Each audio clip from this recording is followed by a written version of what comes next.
Michael and Margarita Zattler were ordinary people. People with simple joys and sorrows, hopes and fears, like everyone else. And yet, a storm was brewing, a storm that would rage through Europe, altering Christianity for all time to come. Michael and Margarita Zattler were swept up into this storm of change, becoming some of its first casualties. Although their lives were cut short, although they laboured in the cause of truth for less than 2 years, the work they set in motion continues to influence people to this day. Very little is known of Michael Zattler's early days. He was born in Staufen, Germany, around 1490. Later, he entered the monastery of St. Peter's near Freiburg. It is believed that Michael eventually rose to the rank of prior, second in charge of the entire monastery. This was a position of power and respect. It essentially made Michael a member of the upper class. Such a position would also suggest that Michael had an honest work ethic as well as being a capable administrator. He had a trustworthy character. Michael was an intellectually honest man. As such, he was also devout in his beliefs. When spiritual renewal came to St. Peter's via the inter-Benedictine Bursfeld Reformation, Michael was actively involved. As prior, he may even have been in charge of it. But change was coming. Abraham Lincoln observed, "When a man who is honestly mistaken hears the truth, he will either quit being mistaken or cease being honest." And Michael was honest. In the mid-1520s, Protestant peasants captured St. Peter's Monastery.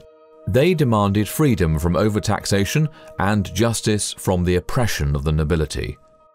Some of the peasants were Anabaptists. Anabaptist means baptized again. Most, if not all, Europeans at this time had been baptized as infants. The Anabaptists, however, rejected infant baptism as unscriptural. How can a newborn infant make a knowing decision to serve Yahweh? They demanded. Anabaptists believe that only consenting, believing adults should be baptized. Therefore, they chose to be rebaptized as adults. Because Michael was the prior of St. Peter's Monastery, it is probable that the peasants presented their appeals directly to him. No written record of his thoughts on the matter has been preserved. However, 3 facts are known. 1. Michael Zattler was intellectually honest and a devout Christian man.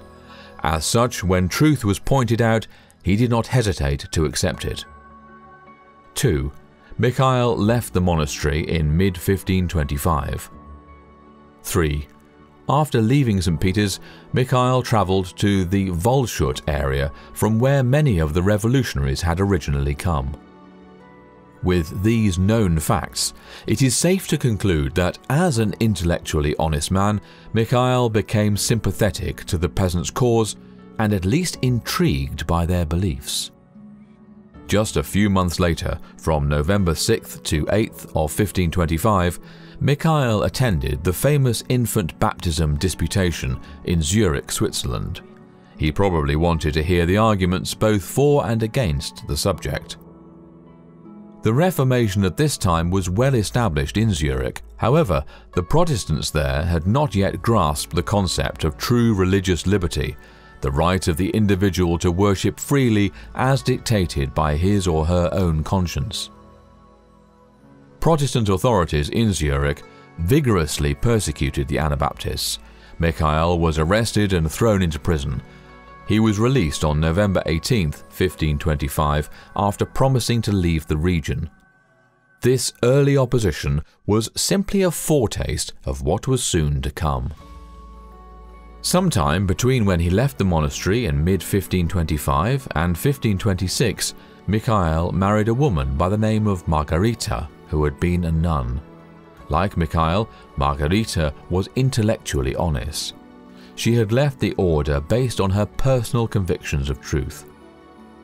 In June of 1526, Michael was rebaptized as an adult. This took great courage on both of their parts, for it is probable that Margarita was also rebaptized. It is a fact recognized by many recent historians that the persecution of the Anabaptists surpassed in severity the persecution of the early Christians by pagan Rome. Persecution began in Zurich soon after the Brethren had organized a congregation. Imprisonment of varying severity, sometimes in dark dungeons, was followed by executions. Within a short period, the leaders of the Brethren lost their lives in the persecution. Anabaptism was made a capital crime by other Protestants. Prices were set on the heads of Anabaptists. To give them food and shelter was made a crime. The Duke of Bavaria, in 1527, gave orders that the imprisoned Anabaptists should be burned at the stake unless they recanted, in which case they should be beheaded.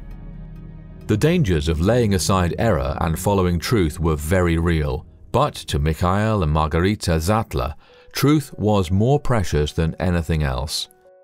In late 1526, Michael travelled to Strasbourg, where he stayed with Wolfgang Capito, a German humanist and leading Protestant reformer. While there, Michael also met with another Protestant reformer, Martin Bucer. Capito and Bucer disagreed with Michael on a number of points, including the Anabaptist stance against infant baptism. Michael urged the men to release the Anabaptists they had imprisoned. Despite their differences in belief, Michael's kind and gracious spirit can be seen in the fact that he referred to Capito and Bucer as his beloved brothers in God. After Michael's execution, Capito and Bucer themselves referred to him as their dear friend in God. This reveals a tremendous amount about the character of Michael Zattler, during an era when even other Protestants tortured and burned at the stake those with whom they disagreed. In January to February of 1527, Michael shared the truth with others in the village of Lahr, a town north of Freiburg. Times were dangerous. Those who stood forth as leaders had a life expectancy of only 2 years. Michael's was far less. On February 24, 1527, Michael presided at a secret meeting of Anabaptist believers held in the village of Schleitheim. The believers gathered at the meeting agreed upon a statement of beliefs. Besides rejecting infant baptism, they denounced the swearing of oaths as contrary to the words of Yahushua. They stated that baptism was merely an outward act to demonstrate a believer's conscious profession of faith, and most startling of all, they called for the complete separation of church and state. Michael wrote up their confession of faith in a document called the Schleitheim Confession.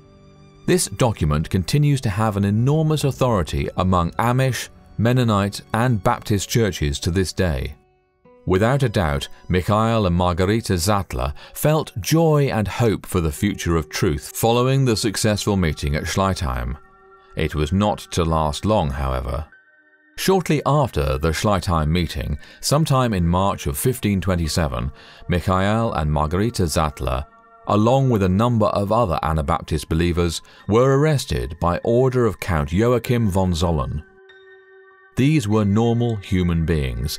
The arrest, so quickly following the triumphant meeting at Schleitheim, left a handful of believers feeling shaken and afraid.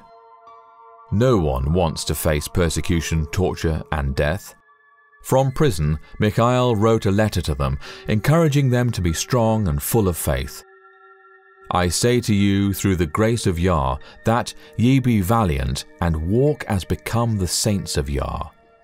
Let no one divert you from your aim, but go straight on in all patience, without deviating, that you do not take up the cross which Yah has laid upon you, only to lay it down contrary to the honour and praise of Yah, and to the transgression and violation of his eternal, true, just, and life-giving commandments.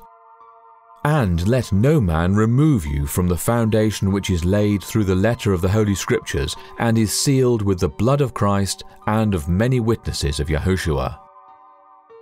The strength of Mikhail's conviction, the beauty of his full surrender to Yahweh, can be seen in his closing remarks. He wrote, "The brethren have doubtless informed you that some of us are in prison. They threatened us with bonds, then with fire, and afterwards with the sword. In this peril I completely surrendered myself into the will of Yahweh, and together with all my fellow brethren and my wife, prepared myself even for death for his testimony. And then I thought of you, who are but few. Hence I deemed it necessary to stir you up by this admonition to follow after us in the divine warfare, in order that you may comfort yourselves with it, that you may not become weary of the chastening of Yahweh." Mikhail's words shine undimmed through the centuries. His faith in Yahweh, his love for truth was unwavering. The trial took place May 17th to 18th, 1527 in Rothenburg. Mikhail spoke in defense of all the prisoners, appealing to the scripture as the ultimate authority in matters of right and wrong. At the trial, Mikhail showed he understood that true spirituality is much more than just lip service to one's beliefs. It is heart work. Is it true, as reported, that you say you would prefer to fight on the side of the Turks against the Christians? Order. Let the accused reply. Have I spoken your words? My meaning was... Answer the court! I said that if warring was right, I would rather take the field against so-called Christians if, as you state, Turks know nothing of the Christian faith, then they are but Turks of the flesh. But you who would be Christians, yet persecute Christ's followers with a sword, you are Turks of the Spirit. You arch heretic! You have seduced pious people! It would be better if you had never been born! God knows what is good. Desperate villain, I tell you, if there were no hangman here, I would hang you myself and know that I had done God's service. God will judge. Is there no argument that can convince you of the error of your ways? I can only be convinced by Scripture. Arch heretic! The hangman will convince you!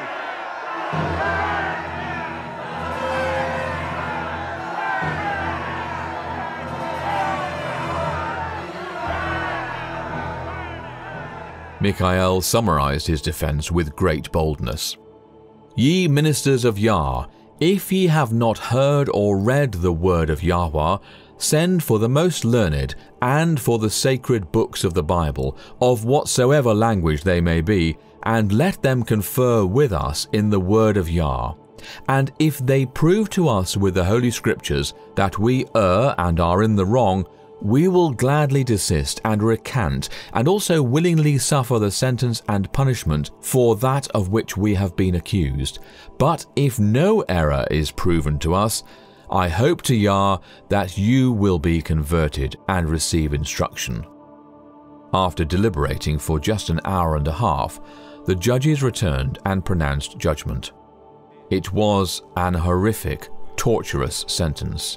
He was to have his tongue cut out and flesh gouged from his body with red-hot pincers, and then finally be burned alive. Some of the prisoners recanted. Mikhail, however, stayed strong. On May 20th, 1527, Mikhail was taken to the town square in Rothenburg and tortured. Despite everything done to him, his faith never wavered. Even with part of his tongue removed, he continued to pray, saying, "Almighty eternal Yah, thou art the way and the truth. Because I have not been shown to be in error, I will, with thy help on this day, testify to the truth and seal it with my blood." He was then pushed into a large fire. As the ropes around his hands were burned away, Sattler gave a signal to his group to show them he was confident about his fate, and prayed, "Father, I commend my spirit into thy hands." Very little is known of Margarita Zattler, but she was soon to join her husband in death. Margarita was obviously a woman of strong convictions and is one of the very few women actively associated with the Reformation. Many of the other women imprisoned with her were wives of the radicals, but many of them were released due to their lack of actual involvement in the movement and because the majority of them recanted after they were captured. Margarita's courage and strength even impressed the wife of Count von Zollen, who had ordered the Zattlers' arrest and who was the principal judge at their trial. The Countess visited Margarita in prison, urging her to recant and promising her a place to live at court. Margarita's response to the Countess shows the strength of her own convictions. Why do you offer me this? Because I feel sorry for you. I know what it is like to have one's thoughts and actions dictated by the position of one's husband. I simply see no reason you should suffer for your husband's beliefs. I do not follow my beliefs because of my husband. I follow my husband because of my beliefs. You will not recant, even if, as you must suspect, your sentence is death. No. These beliefs of your husband, your beliefs, you can be that certain of them. Yes. Then I do not feel sorry for you. I feel envy.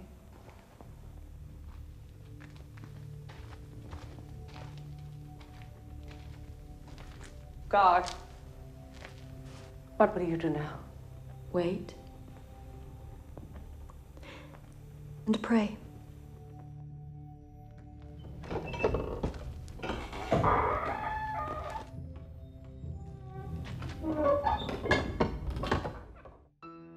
Two days after her husband was burned to death, Margarita was taken to the Neckar River and drowned on Wednesday, May 22nd, 1527. They had been married at most for only 2 years, leaders for less than 1. A memorial to Mikhail and Margarita Zattler states simply, they died for their faith. Mikhail and Margarita Zattler's lives were cut short, but their example of faithfulness in the face of death is an inspiration to all who live now at the close of Earth's history. It is also a promise that what Yah did for them, sustaining them through their night of trial, He can do for you too. The testimony of Mikhail and Margarita Zattler, the lesson they teach today, is well summarized by the words of a hymn. It is no secret what Yah can do. What He's done for others, He'll do for you. With arms wide open, He'll pardon you. It is no secret what Yah can do. The time of trouble is just before us. When the trumpets of revelation begin to sound, there will be no respite until the end. Unprecedented chaos is about to burst upon the world.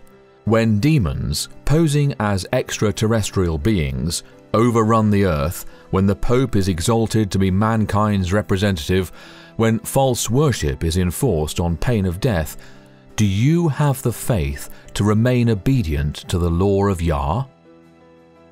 A perfect storm is coming. Evil forces, demonic and human, will combine to blot off the face of the earth all who honor Yahweh. Your part, right now, today, is to get to know Yahweh so well that you will cling to Him, to His promises and His love, and nothing else. Make the choice. Today. Continue the legacy of faithfulness begun by the Zattlers, and trust in Yahweh to carry you through.